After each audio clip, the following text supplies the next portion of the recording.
What's good, YouTube, man? Welcome back. It's your boy Jay Reacts TV, man. We back again with another video. And today's video, as you can see by the title and thumbnail, I don't know, I just sound mad. I feel mad sluggish just now. But as you can see by the title and the thumbnail, we're gonna be reacting to Patrick CC, the late nightmare of Jimmy Fallon. You know what I'm saying? Without further ado, let's get into this video and let's see. Undeniable sincerity that emanates from Jimmy Fallon. He's not just a talk show host, he's a friend you've known for years, inviting you into his world with open arms. Since his late night debut in 2009, Jimmy has almost unanimously been loved by fans and celebrities, but not anymore. The people closest to Jimmy, the ones he relies on the most, have come forward to reveal that his actual character behind the scenes is the total opposite of lovable and genuine. Erratic behavior, outbursts, intimidation, avoid eye contact. Nobody told Jimmy no. These quotes don't sound like the unapologetically joyful Tonight Show host we know, but these revelations might not be shocking to some. As many people have speculated, Jimmy's nice guy persona is entirely fake, more specifically, his fake laugh. You can't dance. Jimmy. Oh my God. Jimmy will laugh at just about everything, to the point where he sounds like a programmed laugh track being controlled by a producer backstage. If you think about it, on a scale of 1 to 10, okay. 1 is just like being a person walking down the street, and 10 is, for me, co-hosting the Oscars with James Franco. Without letting Ann mention why this was embarrassing, Jimmy just bursts out into laughter when there was nothing funny about what she said. And then he tries to connect my my right foot to my left arm, and he's trying to connect them like this, and I'm in such pain. I go like that, and his belly goes in my mouth. Even Ryan Gosling looked at Jimmy confused as to why he was laughing so hard. They both play it off awkwardly because they quickly realize this is harmless and it only makes them look better or funnier. There's no point in calling him out, but Taylor Swift wasn't having it. The VMAs are coming up August 24th, and they're saying, I heard that Taylor Swift will be performing. Can you confirm or deny? I mean, we've had a really good time today. Taylor? See where I'm going with this at least. Nobody ever listens to me. Oh my God. Oh my God. So what I was saying is you're not even looking at me. Because I'm trying to think of what to say next. If he isn't interrupting them with laughter, he is interrupting them with other pointless talking. Taylor Swift's frustration was a little more obvious than David Spade's. Carson wasn't even the first one, but I squeaked on. You did stand up. When I did, I'll tell the story. When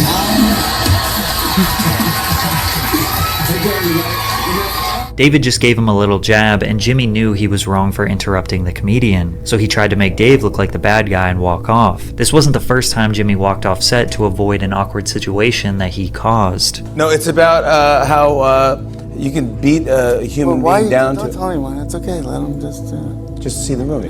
Or not. Or not. You know what the movie's about, kind of, right? Yeah, so you don't need me. You don't need me. No, dude, it was nice. No one needs me. It's fine. Okay. Let's go. No, come back. Come on, man. This is a safe way to play off his awkward interruptions because no host would ever walk off their own show for a tiny error. Often it seems like Jimmy has nothing substantial to add to the conversation, but feels the need to interrupt or explode with laughter. The internet has memed Jimmy's antics into oblivion. While some say he has a huge ego and wants more spotlight for himself, it seems like he does this to maintain control. He fears dead air, a boring story, or an unfunny joke, so he jabs his way into the conversations with quick jokes or laughs in an attempt to make sure the audience is engaged, but then it ends up doing the opposite. I mean, every time a guest is talking, he leans in, stares at them intensely, maybe reaches his arm out, and is waiting for a split second to interrupt to make sure you are entertained. The other thing that agitates people is how he showers every single guest with compliments. You're my favorite, we love you, it's my favorite movie, my favorite album, as if celebrities need any more ego stroking. Jimmy's defenders think all this controversy is ridiculous. Should he not laugh? Just sit there and be awkward? His show is supposed to be fun. He just wants his guests to be relaxed and confident in front of a live audience. This can definitely explain his overreactions to guests winning his minigames. Sounds like a poodle. Yeah. A labradoodle. Yeah! Wait, what? Find great stays across the USA. Vacation ideas? Ooh, a resort with a great pool. How about a rental with a bigger pool? I like that idea. Play ball in more places. Booking.com, Booking. Yeah. So Bespoke Post, they just send you a cool box every month. Bro, what's up with these ads, man? The value of every box is at least a live audience. This can definitely explain his overreactions to guests winning his minigames. Sounds like a poodle. A labradoodle.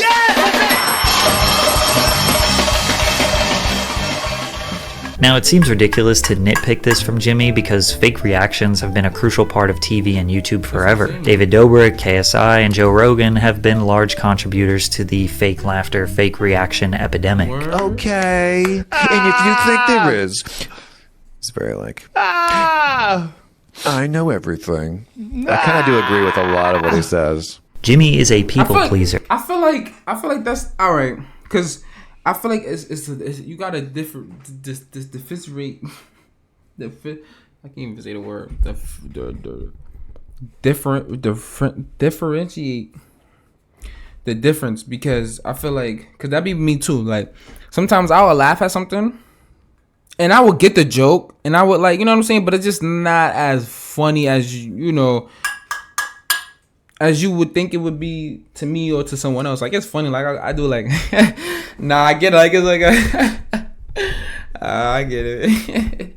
Like, I'm still laughing. It's not like I'm not laughing, but it's just not, I'm not giving you that genuine laughter that you're looking for. You want that, nah, what the? It's not that funny, gang, but I'ma still laugh because it's funny. Or you might get a, nah, I get it. You may get a little chuckle because I understand it. So it's a little, you know what I'm saying? So you gotta, I feel like you gotta really know the difference. You know what I'm saying? And just wants to make everyone comfortable. Bless his heart. That laugh does the opposite to me. It feels like he's hiding something. And Jimmy may be hiding something. A lifetime of alcoholism. And the reason he began drinking may shock you. But first, a word from our sponsor, Underdog Fantasy. Underdog got Saturday Night Live, the big advantage, and win some money. As a teenager, Jimmy was obsessed with Saturday Night Live. Nah, they really got the goats up here, bro. I don't even know half of these niggas' names, but I know 1, 2, 3, 4, 5, 6, and 7.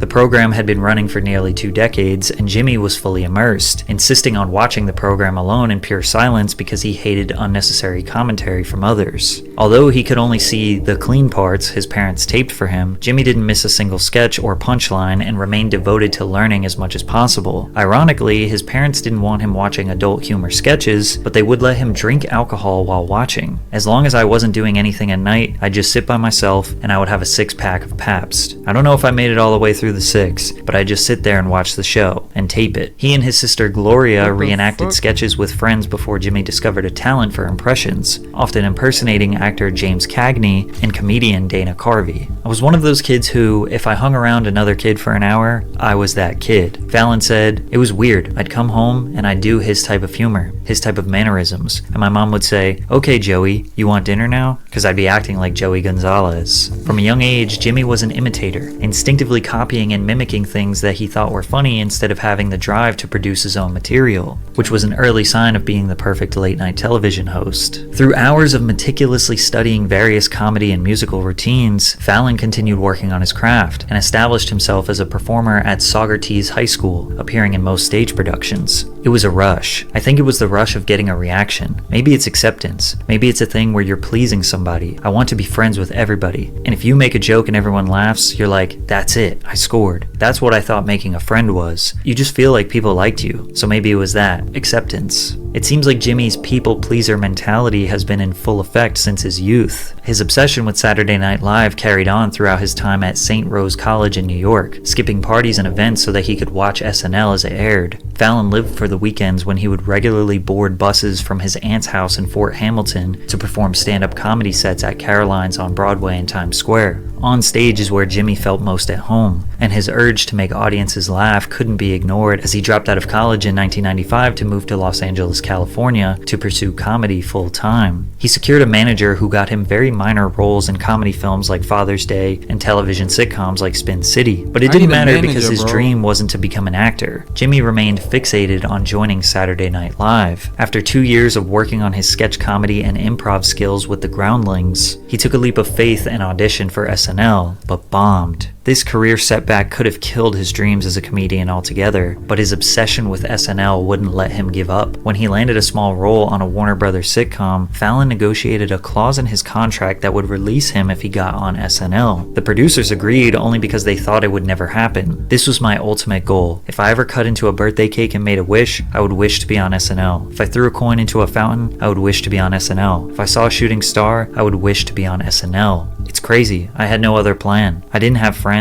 I didn't have a girlfriend. I didn't have anything going on. I had my career. That was it. SNL is notorious for its difficult audition stage. The series creator, Lorne Michaels, almost never laughed during auditions, and it would take a special talent to grab his attention. Fallon recalls 3 different people warning him about Lorne's lack of laughter, but he learned a lot from his first catastrophic performance, and his second audition, he would come prepared with nothing but himself and his impressions, something that he perfected over time. Jimmy marched on that stage, performing a celebrity walkathon with impressions of Jerry Seinfeld, Chris Rock, Bill Cosby, and Adam Sandler. To his surprise, Michaels and other executives could not stop laughing. I was in the room that day, says former SNL writer Tina Fey. He's one of 2 people I've ever seen who was completely ready to be on the show. Kristen Wiig is the other one. And Jimmy was ready like if there had been a show to do that night. Lorne Michaels informed Jimmy that his dreams were now a reality. He was going to be a cast member of Saturday Night Live. All Jimmy could do was look at Michaels and tell him, "I'm going to make you proud." He debuted beside the cast of SNL as a featured player during its 24th season in September 1998. Fallon established himself as a household name over its 24th... Yo, what the fuck?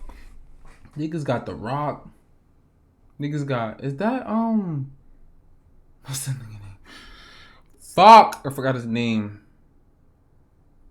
And this nigga right here. Fourth season in September 1998, Fallon established himself as a household name overnight, becoming known for his spot-on impressions of various celebrities and public figures. While he was living out his dream, Jimmy was also developing a scary addiction that would come back to haunt him decades later. During their time at SNL, Fallon and cast member Horatio Sanz often drank together. Sanz has described himself and Fallon as super-functioning alcoholics, and stated, "That kind of goes hand in hand with SNL. Some kind of substance abuse issues because it's so stressful you could easily find yourself blowing off steam a lot." Sands recounted how he and Fallon got in a couple of brawls. This isn't good enough for you. I don't know what is. "I've seen Jimmy clock a few people," he said. "Jimmy could fight. I don't know where he learned, but he definitely scrapped with the best of them." Jimmy working in a high-stress environment and abusing his health to cope is potential foreshadowing for the work environment he would create on his own show. He always planned to leave Saturday Night Live after 3 seasons. However, Lorne Michaels offered him a role on Weekend Update with Tina Fey, which is essentially the comedic news section that SNL covers every week. Unfortunately, Jimmy also developed a negative reputation on SNL as somebody who can't hold in his laughter. At first, it was an innocent mistake that began in the famous More Cowbell sketch, when Will Ferrell wore a tight shirt that caused Fallon to break character. Every cast member was laughing during this skit because, well, it was hilarious. But that moment opened a revolving door of cast members intentionally trying to get Jimmy to break character, and he did break character. A lot. Interrupting the punchlines and comedic timing by laughing and giggling. While some thought it was hilarious, others found it insensitive and believed he was attempting to steal their spotlight and make the sketches about himself. Lorne didn't like it, the writers didn't like it. I'm not trying to do it on purpose, I'm trying not to do it, but sometimes it just got insane. I couldn't hold it in. It was just so much fun. SNL has always tried to I couldn't be mad at him, bro. Listen, bro. I don't think directors, niggas that be directing movies understand the amount of pressure and, like, you know what I'm saying? Because, like, you got, I don't know, half of these niggas on this. I ain't gonna lie. I don't know how. I only know 1 and 2 and 3. He look a little familiar. The rest of these niggas, I do not know none of them at all. But if you got Will Ferrell, Adam Sandler, like, you have funny comedian people on this. It's like you gonna break character. Maintain the best of the best when it comes to comedic talent. Comedians laughing at their own jokes can sometimes be seen as unprofessional. In 2004, Jimmy decided to leave SNL at their own jokes. Has always tried to maintain the best of the best when it comes to comedic talent. Comedians laughing at their own jokes can sometimes be seen as unprofessional. In 2004, Jimmy decided to leave SNL and move into traditional acting. He signed a 2-movie deal with 20th Century Fox with the hopes of becoming a prominent star in the industry. The first was a lead role in the 2000. This my fucking movie. This my movie. Oh, you ever saw this? This is my fucking movie. For action comedy Taxi, alongside then rapper turned actor Queen Latifah. The other was the 2005 romantic comedy Fever Pitch, alongside Drew Barrymore. Both films received mixed reviews and had decent box office performance, but were not the first impression Jimmy Fallon wanted. With back-to-back disappointments, film offers rapidly decreased as studio executives grew hesitant to feature Fallon in future projects. He experienced what he has deemed a lost period, characterized by... Which I think we should do, like, movie night Fridays. Like movie night Fridays, like 8, like we started like 8, 9. We watched like 2, 3 movies, like old movies. I think I'm gonna do that. A larger than usual alcohol consumption and uncertainty about his future career choices. I was probably drinking more than I should have been drinking, he confessed. It wasn't like sitting and watching old tapes of me on SNL with the screen flickering in front of me. I was like, I can't figure out what I want to do. Fortunately for Fallon, the man who gave him his dream job at SNL was about to save him once again, as the host of Late Night had an opening in 2009 after Conan O'Brien was transitioning to The Tonight Show. But Jimmy didn't make the best first impression. Many quickly realized that Jimmy wasn't edgy or dark enough for late night comedy. GQ claimed Jimmy was too cute for late night audiences used to hanging out with the snarky, cool crowd, suggesting he was too corny. Yeah, the cool crowd was always beyond my grasp, he admitted. Late Night with Jimmy Fallon premiered on NBC in early March 2009. The series immediately outperformed CBS's The Late Late Show with Craig Ferguson by 500,000 viewers. Fallon also garnered more viewers than his predecessor, Conan O'Brien. Late Night with Jimmy Fallon was one of the first late night talk shows to embrace social media and use it as an integral part of the show's engagement with its audience. Jimmy was able to connect with the youth who weren't watching TV at midnight in 2012 by regular uploads to YouTube, particularly comedic sketches and challenges with their favorite celebrities. I got these tickets to the One Direction concert. Ew, I love One Direction. Do you have an extra ticket? On FanDuel Casino, you can play hundreds of games, like Blackjack, Cash Eruption. Many of these videos amassed millions of views, but it was nothing compared to the dominance he would have on The Tonight Show. In early 2014, Jimmy Fallon transitioned to NBC's The Tonight Show, where he had big shoes to fill. From Steve Allen to Jack Parr, to the iconic Johnny Carson who stamped the show's legacy for 30 years, then Jay Leno and Conan O'Brien, it was now Jimmy's job to lead the most popular late night show of all time. He debuted to a staggering 11.3 million viewers, and despite all the alleged fake laughing, overreactions, interruptions, and being too corny, he dominated late night television. The show averaged 3 to 4 million live concurrent viewers throughout the years, but also embraced social media with their YouTube channel that has amassed 30 million subscribers, with multiple videos in the hundreds of millions of views. A lot of Jimmy's segments mimic the format of YouTube challenges. Many of you have never even watched Late Night, but have seen tons of The Tonight Show's YouTube segments, such as Lip Sync Battle, Musical Impressions, and Egg Russian Roulette, where he and his guests would engage in playful competitions resulting in funny and often viral moments. His comedic sketches and style often mimicked SNL because of his obsession and Lorne Michaels' production. Jimmy is like the personification of a golden retriever, and America loved him. And although the late night host is a high-profile and often rewarding role, the pressure can be severe. Late night hosts are expected to be funny and entertaining every night. The constant pressure to deliver humor can be mentally and emotionally taxing. Late night hosts must stay up to date with current events and pop culture trends to keep their material relevant, which requires continuous research and adaptability. The aspect of balancing multiple roles can also be demanding, as late night hosts are not just comedians, they are also producers, writers, and often performers in various sketches sketches and segments. Coming up with fresh and original content night after night can be creatively exhausting, as hosts must continually innovate to keep their shows interesting. Meanwhile, late night shows are often live or recorded in front of a live audience. This leaves little room for mistakes, and hosts must be prepared to handle unexpected situations. Therefore, late night hosts are very much reliant on their staff to help with research, writing jokes and sketches, making sure there are as little errors as possible. These writers and employees are Jimmy's lifeline. There is no show without them, and he made a crucial error on May 1st, 2023. I wouldn't have a show if it wasn't for my writers, and I support them all the way. They got to have a fair contract, and they got a lot of stuff to iron out, and hopefully they get it done. If there is a strike, do you go dark?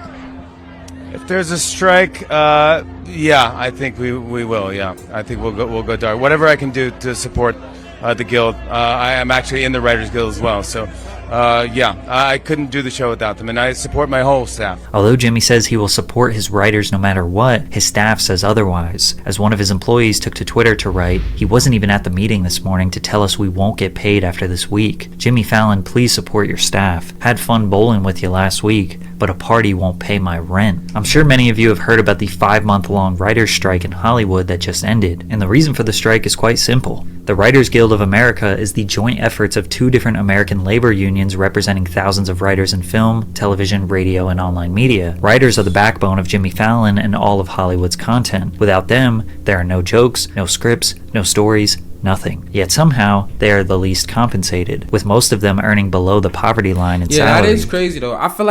I definitely feel like if you're going to do something like this, I feel like directors, writers, co-producers, producers, they should get the top bag. Then it's the actors. Then it's the side, the minor cast and whatever. But like the staff, the product, like shit like that, they need to, because without them there wouldn't be a movie. You get what I'm saying? Like, writers make a bulk of their earnings through residuals, which is a percentage that gets paid out to them every time a movie or show is streamed or syndicated in the future. But Hollywood executives restructured the industry during the streaming era, so these writers. If Kevin Hart making 50, let's say not 50, let's say he making 25,000 or 20. Let's say he making 25. Let's say he making 500,000, $500,000, right? Then the writers, directors, producers, the staffs, everybody, the mic guy, the niggas that do the lights, the niggas that make sure the sound is good, the niggas that even edit the video, edit the movie to make sure it's looking good, all deserve the same amount. They all deserve 500K or more. You get what I'm saying? They shouldn't deserve less. Writers get basically nothing after the content is uploaded, and the studios are profiting tens of billions, while the people who are actually creating the ideas from scratch are on food stamps. So Jimmy saying he supports his staff no matter what, but not increasing their salaries to a livable wage, had them pretty pissed off, which led to a Rolling Stone article that contacted over 50 Tonight Show employees revealing what Jimmy is really like behind the scenes. Although many praised Fallon for his immense talent and comedic gifts, nobody spoke on record or had positive things to say about working on The Tonight Show. Interestingly enough, 3 employees who originally worked on Late Night claim a dramatic and ugly shift in working environment occurred once they transitioned to The Tonight Show. People that worked under them felt this pressure that if you made one mistake, you were gone and would be easily replaced. From 2014 to 2022, there were 9 different showrunners. This constant change in leadership gradually created a chaotic atmosphere among staffers who expressed their loss in faith in senior leadership. Nobody told Jimmy no. Everybody walked on eggshells, especially showrunners. Another former employee says, "You never know what Jimmy you were going to get, and when he was going to throw a hissy fit." They described Jimmy's temperament, mood, and treatment of staffers as erratic. They suggested Jimmy Fallon was unpredictable, having witnessed him snap at crew members over the smallest things. They also claimed Fallon occasionally berated and belittled staffers out of frustration. 3 former employees said that he berated them in front of other colleagues and crew members. It was like, if Jimmy's in a bad mood, everyone's day is fucked. When something was wrong, we all knew how to behave afterwards, which was just sort of avoid eye contact and don't make another mistake.